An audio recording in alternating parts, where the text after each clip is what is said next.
మీ shop లో sweets అన్ని నేతితో తయారు చేసింది? అసలు సిసలైన నేతితో తయారు చేయబడిన స్వీట్లు సార్. ఓహో, మరేం లేదయ్యా, రేపు పెద్ద పార్టీ ఉంది, దానికి ఆర్డర్ ఇద్దామని ఏ షాప్ అయితే బెటర్ గా ఉంటుందా అని ఆలోచిస్తున్నాను. తినచూడండి సార్, మీకే తెలుస్తుంది. ఒరేయ్, ఒక స్వీట్ పెద్దార్థులకి కమిషన్ కూడా ఇస్తామండి. ఓహో, బ్రహ్మాండంగా ఉంది. ఇదిగో, నీకు ధనలక్ష్మి ఏజెన్సీస్ తెలుసా? ధనలక్ష్మి తెలుసండి. తెలుసా? పక్క వీధిలో బస్ స్టాండ్ పక్కనే. బస్ స్టాండ్ పక్కన 10వ నెంబర్ ఇల్లే కదండి. కరెక్ట్ అయ్యా బాబు. అమ్మయ్యా, ఇదిగో అక్కడ రేపు పార్టీ. కుర్రాడికి అడ్వాన్స్ ఇచ్చి పంపిస్తాను. 10 కేజీల స్వీట్ బ్రహ్మాండంగా ఉండాలి. 10 కేజీలు. ఓ మైసూర్ పాకు. ఈ మైసూర్ పాకు ఏంటి సార్? పాలకోవా కూడా తీసుకోండి. Thank you. స్వీట్ మాత్రం బ్రహ్మాండంగా ఉండాలి. చాలా బాగుండాలి. బాగా చేద్దాం. ఏమండి అడ్వాన్స్? ముక్క పీకడానికెందుకు చిందర వందరే. ఇదిగో దొంగ కోళ్ళ నా ముక్కలు చూస్తే నేను ఒప్పుకోను. అయినా మీ చేతిలో ముక్కలు పెట్టుకుని నా చేతిలో ముక్కలు చూస్తారేంటి? నా ముక్కలు ఎప్పుడైనా చూసుకోవచ్చు కదరా. ముందు నీ ముక్కలు చూస్తే ఒక పని అయిపోతుంది కదా.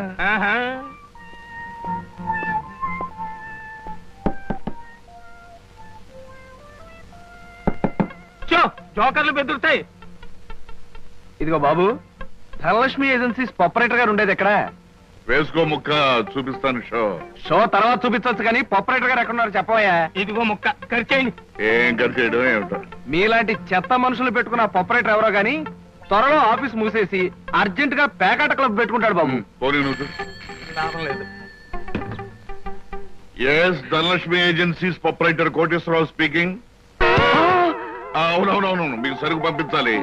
కాకపోతే సేల్స్ మెన్ ప్రాబ్లం వల్ల వెంటనే పంపించలేకపోయాను. అలాగే త్వరలోనే పంపిస్తాను. ఓకే సార్, ఆపరేటర్ గారు మీరా? ఈ అవతారం చూసి బంటో తరుకున్నాను, నన్ను క్షమించండి సార్. మన్నించండి, ఆట అయిపోయింది. వీరెవరు సార్? మీ అసిస్టెంట్ మేనేజరా? కాదయ్యా, వీడు నా ప్యూన్ గాడు. నేను ఇచ్చే జీతం డబ్బులు కాక కనీసం నా దగ్గర నెలకి ప్యాకెట్లో 200 రూపాయలైనా ఖర్చు చేస్తాడు. మీరు ప్రొపరైటర్ అయ్యుండి ఆఫ్టర్ ఆల్ ప్యూన్ తో ప్యాకెట్ ఏమిటి సార్? చూడవయ్యా, ఆఫీస్ టైమ్స్ అయిన తర్వాత ప్రొపరైటర్ ప్యూన్ అనే తేడా లేదయ్యా, అందరూ సమానమే. అవును, ఇంటర్వ్యూకి వచ్చినట్టున్నావు. నీ పేరేంటి? కృష్ణ సార్. ఇంటర్వ్యూ కని పొద్దుననగా బయలుదేరి ఇప్పటికి చేరుకున్నాను సార్. మీరేమీ అనుకోనంటే ఒక్క మాట అడుగుతాను సార్. ఇంటర్వ్యూ కని పిలిచిన అడ్రస్ లో గాంధీనగర్ పక్క, కమలా థియేటర్ వెనకాల, రాముల వారి గుడి ముందు అని అర్థం పర్థం లేని అడ్రస్ ఇచ్చారేమిటి సార్? చూడు కృష్ణ, నేను ఇవ్వాలనుకున్నది సేల్స్ మెన్ ఉద్యోగం. సేల్స్ మెన్ అనేవాడు ఊరంతా తిరగటం, ఎలాంటి అడ్రస్ అయినా పట్టుకోగలగటం మొదటి క్వాలిఫికేషన్. ఆ క్వాలిఫికేషన్ ఉన్నవాడే ఇక్కడికి రాగలదని అడ్రస్ అలా ఇచ్చాను. 8 మందికి గాను నువ్వు అక్కడ వచ్చావు కనుక ఫస్ట్ టెస్ట్ లో పాస్ అయినట్టు. Thank you sir, thank you very much. Second test ఏమిటి సార్? అచ్చు యంత్రాన్ని కనిపెట్టింది ఎవరయ్యా? అచ్చు యంత్రాన్ని జాన్ గ్యూటన్బర్గ్. కరెక్ట్. మొఘలాయి సామ్రాజ్యాన్ని స్థాపించింది ఎవరు? బాబరు. కరెక్ట్. జపాన్ కరెన్సీని ఏమంటారు? యన్. కరెక్ట్. సార్, మీరు అడిగిన ఒక్క ప్రశ్నకి నాకు సమాధానం తెలియదు. మీ ప్యూన్కి అన్నీ తెలుసు.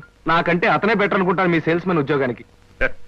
నేను వేసిన అక్కర్లేని ప్రశ్నలకు జవాబులు తెలుసు కనుకే వీడు జవాన్ పోస్ట్ లో ఉన్నాడు. ఇలాంటి ప్రశ్నలకు జవాబులు తెలియకపోవడమే సేల్స్ మెన్ క్వాలిఫికేషన్. కనుక నువ్వు 2వ టెస్ట్ లో కూడా పాస్ అయ్యావు.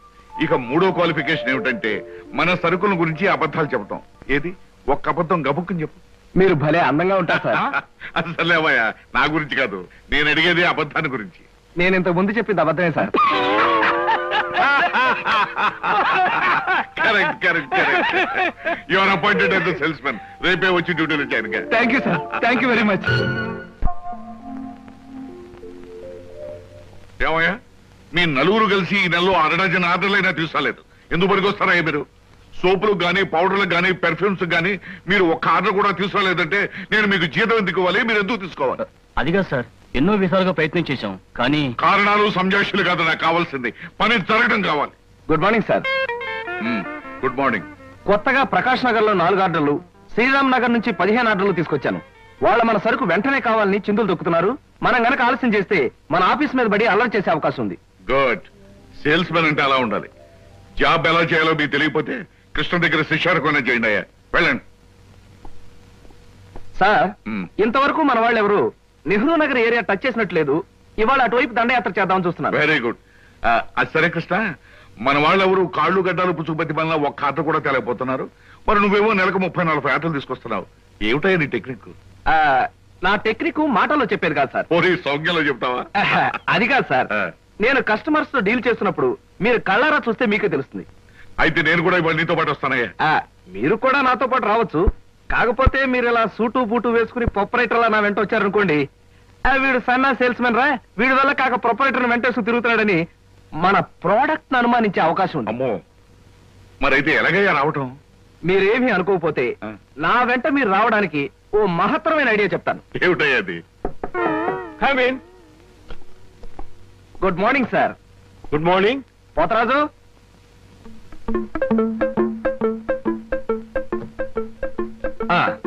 మీరు కొత్తగా పెట్టిన ఈ సూపర్ మార్కెట్ చూస్తుంటే నా మతి పోతుంది సార్. అసలు మీ సూపర్ మార్కెట్ దెబ్బకి సిటీలో ఉన్న సూపర్ మార్కెట్లని ఫ్యాట్. Thank you. By the way, నా పేరు Krishna, Dhanalakshmi agencies sales representative ని. Glad to meet you. Very nice to meet you sir. వీడు మా బాయ్. అదే పోతరాజు, నా పర్సనల్ అసిస్టెంట్. మీరు వచ్చినందుకు నాకు చాలా సంతోషం. రండి కూర్చోండి. Thank you.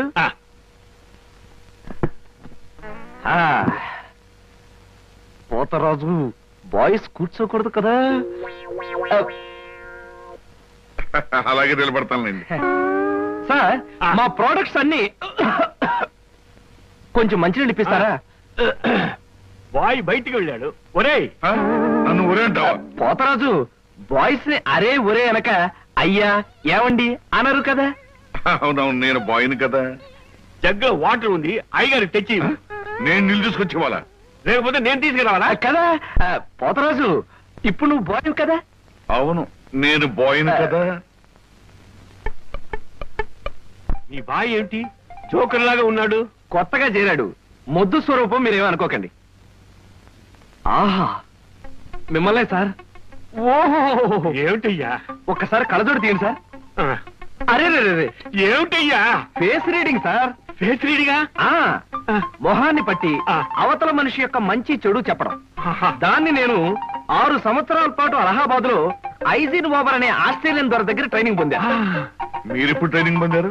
ఈ దిక్కుమాల ఉద్యోగంలో చేరక ముందు. నువ్వు కాస్త నోరు ముసుగు నిలబడు. ఒరే, ఆ ఫ్లాస్క్ లో కాఫీ ఉంది, పట్టుకురా. నేను కాఫీ తీసుకురావా? ఏంటి దొరలాగా మాట్లాడతాడు? ఒకప్పుడు బాగా బతికిన వెదవాలండి. నేను వెతవనా?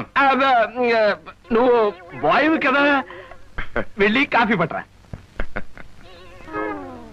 సార్, మీ ఫేస్ చూస్తుంటే చక్కటి భార్య, చుక్కల్లాంటి పిల్లలు, లక్షల ఆస్తి ఉన్నట్టు కొట్టొచ్చినట్టుగా కనిపిస్తోందండి. ఇక ఫ్యూచర్ లో మీకు గొప్ప చేంజ్ రాబోతుంది. గొప్ప చేంజ్? అది ఏంటయ్యా? ఆడరేఖ, ఆస్తి రేఖ వరుసగా మీ రేఖలు కలవబోతున్నాయి. నిజంగా? అందులో ఆశ్చర్యపోవాల్సిందే ఉందండి. మీ అందం, మీ పర్సనాలిటీకి ఏ ఆడదైనా ఇట్టే పడిపోతుంది. సిగ్గుపడకండి. కాకపోతే ఎంత తొందరలో పడబోతుందనే విషయం చెప్పాలంటే కొంచెం స్టడీ చేయాలి. ప్రస్తుతం నాకు టైం లేదు. మా సరుకు ఆర్డర్ తీసుకోవాలి కదండి, ఏదో పొట్టకుట్టు కోసం. పద పోతరాజు. మీ సరికి నేను ఆర్డర్ ఇస్తాను. ఏదో డీప్ గా స్టడీ చేయాలని చెప్పారే, చేయండి. కూర్చుని కూర్చుని. ముందా ఆర్డర్ సంగతి ఏదో మనం తేల్చేస్తే ఆ తర్వాత మీ ఫేస్ రీడింగ్ గురించి నేను తేల్చేస్తాను. ఆర్డర్ తీసుకోండి. ఇంకా ఏం కావాలి? ఓ ఫ్రూట్ సాలెడ్. ఫ్రూట్ సాలెడ్ వద్దులే, నేనే వెళ్ళి తీసుకొస్తాను. థ్యాంక్స్ రా.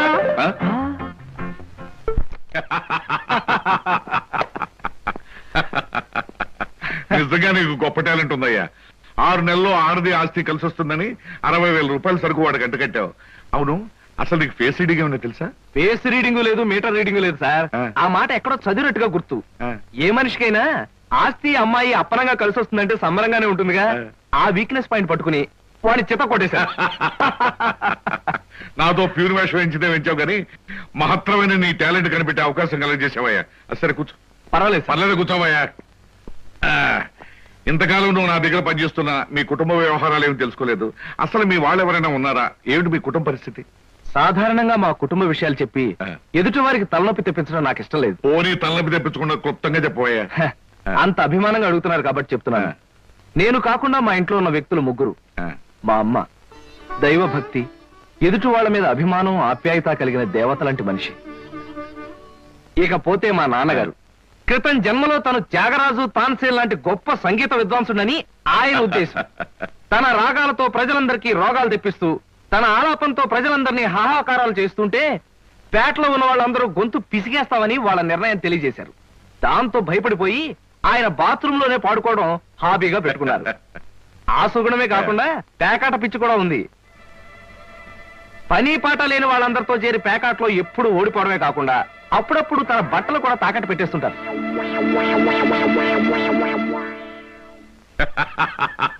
ఇక మిగిలింది మా తమ్ముడు సినిమా యాక్టర్ చిరంజీవి. ఏమిటి సినిమా యాక్టర్ చిరంజీవి మీ తమ్ముడా? అబ్బే కాదు సార్, మా తమ్ముడు బాబ్జీ చిరంజీవి అభిమాని. అలా చెప్పు, లేకపోతే చిరంజీవి మీ తమ్ముడు ఏమిటి, నీకు ఉద్యోగం ఏంటి అనుకుంటున్నాను. అబ్బే కాదు సార్, ఇక యథాశక్తి వాడు చదువు సంఖ్యలు మానేసి సినిమా థియేటర్ల దగ్గర కటౌట్లకు దండలు వేయడం, చిరంజీవి సినిమా రిలీజ్ అయితే పిచ్చిగా రెచ్చిపోయి థియేటర్ దగ్గర గోల చేయడం ప్రస్తుతం వాడి జీవిత జయంగా పెట్టుకున్నాడండి. అది సార్ మా కుటుంబ పరిస్థితి. అంటే ఇంటెల్లపాదికి సంపాదించి పెట్టేవాడు నువ్వు ఒక్కడవేనన్నమాట. చూడు మిస్టర్ కృష్ణ, నీ కారణంగా మన కంపెనీ ఎంతో అభివృద్ధిలోకి వచ్చింది. అందుకు ప్రతిఫలంగా మీ కుటుంబానికి సాయం చేయడం ప్రొపరైటర్ గా నా కనీస ధర్మం. ఈ నెల నుంచి నీ జీతం 1000 రూపాయలు పెంచుతున్నాను. Okay? Thank you sir, thank you very much. ఆ విధముగా జూదమునందు అన్ని పోగొట్టుకున్న పాండవులు అరణ్యవాసములకు బయలుదేర్రి. ఆహా, ఏమి రాశాడయ్యా మహానుభావుడు. ఎవరు? వాల్మీకి మహాకవి. The law of diminishing returns states that the more you consume of a product, the more you పరీక్షలు కదన్నయ్యా, చదువుకుంటున్నాను. ఓహో, చదువు చదువు. అలాగే. అమ్మా అమ్మా. వస్తున్నాను బాబు. చేసేది సేల్స్ మెన్ ఉద్యోగం. నీడ పట్టున ఉండకుండా ఎండనక వాననక ఊరంతా తిరిగి అలసిపోయేస్తుంటాం. నీ కష్టం తెలుసుకుంటే నాకెంతో బాధగా ఉందిరా కృష్ణ. కాఫీ తీసుకో బాబు. అమ్మా, నా కష్టంతో ఇంట్లో అందరి ఆకలి తీరి కుటుంబం అంతా ఆనందంగా ఉందని తలుచుకున్నప్పుడల్లా నాకు సంతోషంగాను సంతృప్తిగాను ఉంటుందమ్మా. అన్నట్టు ఇవాళ జీతం అందింది. ఇంటి ఖర్చులు ఏమిటో, ఎవరెవరికి ఎంతెంత ఇవ్వాలో లిస్టు రాసిస్తే. కృష్ణ, ఈ వయసులోనే సంపాదించే బాధ్యతను ఎత్తునేసుకున్నావు. కుటుంబాన్ని నడిపే బాధ్యత కూడా నీకెందుకురా? డబ్బు నాకిస్తే ఖర్చులు మిగిలిన విషయాలన్నీ నేను చూసుకుంటాను. నీకివ్వడానికి నాకేమీ అభ్యంతరం లేదమ్మా. కాకపోతే ఈ కాస్త జీతంలోనూ అందరినీ మేనేజ్ చేయడం నీకు కష్టమేమోనని. ఒరే, నేను అమ్మని, నాకు ఆ మాత్రం తెలీదు. అమ్మవు కాబట్టే అందరి మాటలకు కరిగిపోయి అడిగిన వాళ్ళందరికీ కాదలేక ఇచ్చేస్తావని. సర్లేరా. సరే సరే సరే, తీసుకో. నేను వెళ్ళి బట్టలు మార్చుకొస్తాను. బియ్యానికి 300. అమ్మా, ఇంకో విషయం చెప్పాలంటే ఏడుపు వస్తుందమ్మా. ఏడవలసిన అవసరమే వచ్చిందిరా బాబ్జీ. ఇంట్లో నాన్న సంగీతంతో హింసిస్తున్నాడని చదువుకోవడానికి బీచ్కి వెళ్ళాను. అక్కడ వాచ్ పోయిందమ్మా. ఎల్లుండి నుంచి పరీక్షలు. కనీసం చేతికి సెకండ్ హ్యాండ్ వాచ్ అయినా ఉండాలిగా. 100 రూపాయలు బొమ్మా. ఈసారైనా తగలేసుకోకుండా వాచి కొనుక్కో. అలాగే. ఇదిగో 100. అయినా వాచి బారేసుకోవడం ఏమిట్రా పిచ్చి వెధవ. ఇదిగో పార్వతి, ఇందాక వీధిలోంచి వస్తుంటేను కొందరు పెద్ద మనుషులు కనిపించి త్యాగరాజ ఉత్సవాల దగ్గరికి వస్తున్నాయి కదా, నా వంతు 500 రూపాయలు విరాళంగా ఏమని భైరవ రాగంలో బావురమన్నారే. 500? నేను ఇలాగే అన్నాను. మీరిస్తాను ఒప్పుకున్నారా? కుటుంబం బరువు బాధ్యతలు తెలిసిన వాడిని నేనెందుకు మాటిస్తానే. కావాలంటే 2 లేక 300 విరాళంగా ఇస్తాను. ఆ రోజు ఉచితంగా కచేరీ చేస్తానని మాటిచ్చాను. పైసా కూడా అడగం. ఈ కచేరీ మాత్రం వద్దు బాబు అని దండం పెట్టుంటారు. అంతేనా? కమాతు రాగంలో కాళ్ళు చేతులు వెనక్కొడతాను. నా కచేరీ అంటే బొత్తిగా భక్తి శ్రద్ధలు లేవు. ఆఖరి మాటగా 200 రూపాయలు విరాళంగా ఇస్తాను అన్నానే. ఇవ్వకపోతే బాగుండదు, ఆ తర్వాత నీ ఇష్టం. చారాస్వామి నిన్ను ఆశీర్వదిస్తాడు.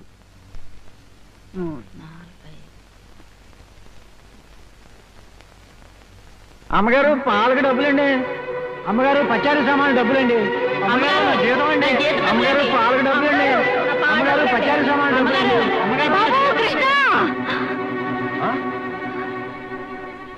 నా వల్ల కాదురా. అమ్మా, డబ్బు సంపాదించడం ఎంత కష్టమో ఖర్చు పెట్టడం కూడా అంతే కష్టం అమ్మా. ఖర్చు పెట్టే విషయంలో మనసుని మమతని కాస్త కట్టేసుకోవాలి. రే బాబ్జీ, బాబ్జీ, ఏంటన్నయ్యా? నీకు 100 రూపాయలు ఎందురా? Watch beach. వాచ్ బీచ్ కొట్టానంటే దవడ వాచి బీచ్లో గోచితో పరిగెడతారు రాస్కెల్. ఇదేంట్రా? అరే, ఇది ఎక్కడ దొరికిందన్నయ్యా? చమల్లాల్ కొట్లో నువ్వు తాకట్టు పెట్టిన చోట దొరికిందిరా. 75 రూపాయలు ఇచ్చి విడిపించి తీసుకొచ్చాను. ఆ 100 రూపాయలు ఇట్టించి వాచ్ తీసుకో. చూడు, ఎక్కువ భయం నటించక. రేయ్, మొహం మీద కొట్టానంటే భూపాల్ రాగంలో భారీ ఎత్తున ఎడుస్తావు. సినిమా హాల్లో తెరల మీద పువ్వులు చల్లడానికి, చిల్లర చల్లడానికి వాచీలు తాకట్టు పెట్టుకుంటారా? అడ్డగాడిదా అని. వాడు అడ్డగాడిదైతే మరి నీ సంగతి ఏమిటి నాన్న? నా సంగతి వేర్రా. ఏమిటి, త్యాగరాజోత్సవాలు జరిగి నెల కూడా కాలేదు, మళ్ళీ త్యాగరాజోత్సవాలు ఎక్కడి నుంచి వచ్చానన్నా? అవి త్యాగరాజోత్సవాలు కాదురా, సంగీతం నీకు తెలీదు. అవి రాగరాజోత్సవాలు. మాయ రాగరాజోత్సవాలు. సరే, పేకాట ఆడడానికి ఇంట్లో అబద్ధం చెప్పి డబ్బు తీసుకోవడానికి సిగ్గుపడాలన్నా. రేయ్, నువ్వు చెప్పుడు మాటలు చెడిపోతున్నావురా. నేను ప్యాకెట్ ఆడుతున్నాను ఎవరు చెప్పారా నీకు? ఎవరు చెప్పారా? ఎవరు చెప్పారు? చెప్తా, చెప్పు. హ, పిచ్చివాడు. ఆ మూట ఏమిట్రా? ఈ మహానుభావుడు పేకాట్లో ఓడిపోయి బట్టలన్నీ తాకట్టు పెడితే విడిపించి తీసుకొచ్చాను. అవ్వా, ఓహో, అందుక ఇందాక పేపర్ అడ్డం పెట్టుకుని గదిలో పరిగెడుతున్నారు. ఏమండి? మొగుడు ఏమైనా అంటే కళ్ళు పోతాయే. ఇక నేను చెప్పాల్సింది ఏమీ లేదురా. ఇదిగో 200 రూపాయలు. 100 రూపాయలు ఇవ్వరా? పితృభక్తి లేదు. చూసావమ్మా, ఖర్చు పెట్టడంలో నీకు నాకు ఉన్న తేడా. నువ్వెంతో కష్టపడి తెచ్చి డబ్బు వెళ్ళిలా తగలేస్తారని నేను ఎలా అనుకుంటానురా? అన్నట్టు మర్చిపోయాను, ఇంటికెళ్ళావిడే అద్దె కోసం కబురు చేసింది. ఓహో, అదో సమస్య ఉంది కదూ. నేను వెళ్ళి తెలుసుకొస్తా. ఏమండి, టిఫిన్ రెడీ చేశాను, రండి తిందురు గాని. తినడం పడుకోవడం తప్ప ఏమీ చేత కాదు. రావయ్యారా, అద్దె డబ్బులు తీసుకొచ్చావా? ఆ పని మీద వచ్చానండి. కానీ టిఫిన్లు పెడుతూ ప్రొఫైల్లో నుంచున్న మిమ్మల్ని చూస్తుంటే అదేదో సినిమాలో రేఖలా అనిపించి అక్కడే నిలబడిపోయానండి. కొంచెం ఇటు తిరుగుతారా? అరే రే, కొద్దిగా అటు తిరుగుతారా? అయ్యో, నువ్వు మరీ చెబుతావయ్యా. నేను రేఖలాగా ఉండడం ఏమిటి? ఆ అమ్మాయి నాకన్నా కొంచెం సన్నం అనుకుంటాను. సన్నం కాబట్టే మీ అంత అందంగా కనిపించదండి. చూసారా, మీరు అలా నవ్వుతూ ఉంటే మీ బొగ్గ మీద సొట్టలు బాబీ సినిమాలో డింపుల్ కపాడేలాగా అనిపిస్తున్నారండి. ఆ పిల్ల నాకన్నా 1-2 సంవత్సరాలు చిన్నదనుకుంటాను. చిన్నది కాబట్టే మీ అంత మెచ్యూరిటీ ఆవిడలో లేదు. పొరపాటున మీరు పెళ్లి చేసుకున్న హౌస్ వైఫ్ గా సెటిల్ అయ్యారు గాని మీరు గనక సినిమాలో చేరినట్లయితే ఆ శ్రీదేవి జయప్రద మీ ముందు ఎందుకు పనికొస్తారండి? అదేమిటయ్యా నుంచోనే మాట్లాడతావు? కూర్చో, టిఫిన్ తిందు గాని. దాందే ఉందండి. అస్సలు మీ ఫిగరు కలరు కాలేజ్ అమ్మాయిలు కూడా ఉండదండి. నువ్వు మరీ పొగిడేస్తున్నావు బాబు. ఇంకో దోశ వేసుకో. టిఫిన్ గా నన్ను పిలిచి దోసేసుకొని అతను పెడతానేంటి? అబ్బా, నీకెప్పుడు తిండి పిచ్చే. ఇంటికి వచ్చిన గెస్ట్ కు పెట్టాలి కదా. గెస్ట్ కి పెట్టి నాకు అభ్యంతరం లేదు, కానీ నాకు కూడా తగలే. తినండి. బాబు, నీకు హార్లిక్స్ కావాలా, బోన్విటా కావాలా? ఉల్లాసానికి ఆనందానికి వాడండి హార్లిక్స్. అయితే అదే తీసుకొస్తాను. ఏమండి, 1 మినిట్. వెనక నుంచి మీ మూమెంట్స్ చూస్తూ ఉంటే ఆ మూమెంట్ ఎలా ఉంటుందో ముందు నాకు చెప్పు, నేను తర్వాత దానికి చెప్తాను. అదేమిటండి అలా విసుక్కుంటారు? ఆ అబ్బాయి ఏదో సరదాగా మాట్లాడుతుంటే. ఏమండి, ఆయన ఇప్పుడే ఇలా విసుకుంటున్నారు. ఇక నేను అద్దె డబ్బులు ఇవ్వలేనన్నా అనుకోండి, ఇంకెంత విసుకుంటారో. ఆయన విసుకోకుండా నేను చూసుకుంటానుగా. మీరు ఊరుకోండి. చూడు బాబు, అద్దె ఈ నెలలో ఇవ్వలేకపోయినా వచ్చే నెలలో ఇద్దు గాని. థ్యాంక్స్ అండి. టిఫిన్ తిను. ఏమయ్యా, నా తిండి తింటూ నాతో అబద్ధం చెప్పకూడదు. నిజం చెప్పు, మా ఆవిడ శ్రీదేవిలాగా జయప్రదలా ఉందే? మీరు అడిగారు కాబట్టి నిజం చెప్తున్నా అండి. మీరు మాత్రం ఈ పక్క నుంచి చూస్తే శత్రుఘ్న సిన్హా ఉన్నారా? హైట్ విషయంలో కొంచెం తగ్గారు కాబట్టి రిషి కపూర్ గారి, పెరుగున్నట్టయితే అమితాబ్ బచ్చనే. అసలు మీ పర్సనాలిటీకి ఈవిడ్ని ఎలా పెళ్లి చేసుకున్నారండి? ఏమిటోనయ్యా, నా తలరాత నా కర్మ. నిజానికి అదృష్టం బాగుంటే ఈ రేఖలో శ్రీదేవిలో చేసుకోవాల్సిన వాళ్ళే కదా. ఫ్యూచర్ లో చేసుకోవచ్చేమో. Anyway, best of luck. ఈ దశ కూడా వేసుకో. ఏం మొహాలు పడకు, పళ్ళు కూడా ఉన్నాయి. అలాగే. ఏరా, మళ్ళీ అబద్ధాలు చెప్పి ఆ దంపతులిద్దరిని మోసం చేసి అద్దె బకాయి వేశావు ఏ? అమ్మా, జీవితంలో బ్రతకాలంటే